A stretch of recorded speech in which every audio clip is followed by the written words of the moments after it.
بسم اللہ الرحمن الرحیم اللہم صلی علی محمد وعلی آل محمد۔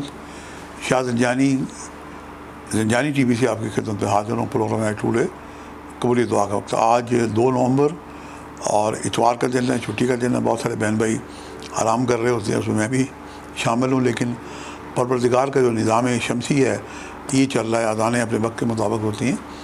تو خوش قسمت لوگ ہیں جو بندگی کرتے ہیں، زندگی بندگی کے لیے ہے اور بے بندگی شرمندگی کے لیے شرمندگی ہوتی ہے۔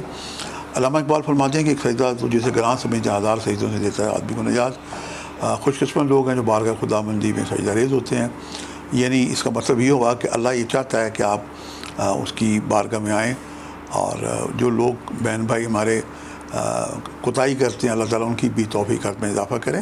ماؤں بہنوں بیٹیوں سے جن کے بچے ہیں، چھوٹے بچے ہیں، وہ اپنے ماں باپ کو فالو کرتے ہیں، تو ماں باپ اگر بندگی کر رہے ہوں تو پھر بچے بھی اس طرف متوجہ ہو جاتے ہیں۔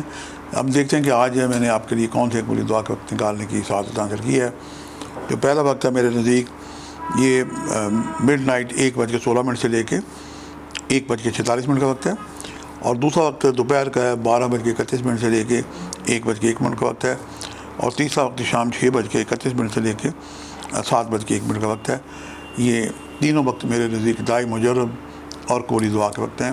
ان اوقات کو پائیں تو کثرت سے دروشی پڑھیں، یا 313 دفعہ دروشی پڑھیں، ہر تسبیح میں رک کے دعا کریں۔ اس کے علاوہ سورہ شمس جو ہے ایک دفعہ یا 10 دفعہ اول آخر 11,000 مرتبہ دروشی پڑھ کے دعا کریں۔ پانی جم کر کے پئیں، اپنے سب گھر والوں کو پلائیں۔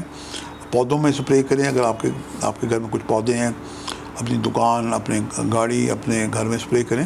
یہ بڑا بابرکت سولر انرجی والا روحانی قسم کا پانی بن جاتا ہے۔ بچوں کو بھی آپ پلائیں، خود بھی پئیں، دودھ پہ بھی چاہیں تو آپ دم کر سکتے ہیں۔ آج کا جو صدقہ ہے گولڈ رنگ کی چیزیں، گندم یا باجرہ، یہ ملا کے یا الگ الگ پانی کے ساتھ جانوروں کو ڈالیں، یہ بہت ہی زبردست صدقہ ہے۔ اس صدقے کی ادائیگی سے، دعاؤں سے آپ کی یقیناً جو دعائیں ہیں اللہ کو حاضر و ناظر جان کے دعا کریں، آپ کی دعائیں بارگاہ خدا بندی میں مستجاب ہوں گی۔ آج کے لیے اتنا ہی، شاہ زنجانی کو اجازت دیجیے گا، بشرط زندگی کا ایک نئے پروگرام کے ساتھ ملاقات ہوگی۔ خدا حافظ۔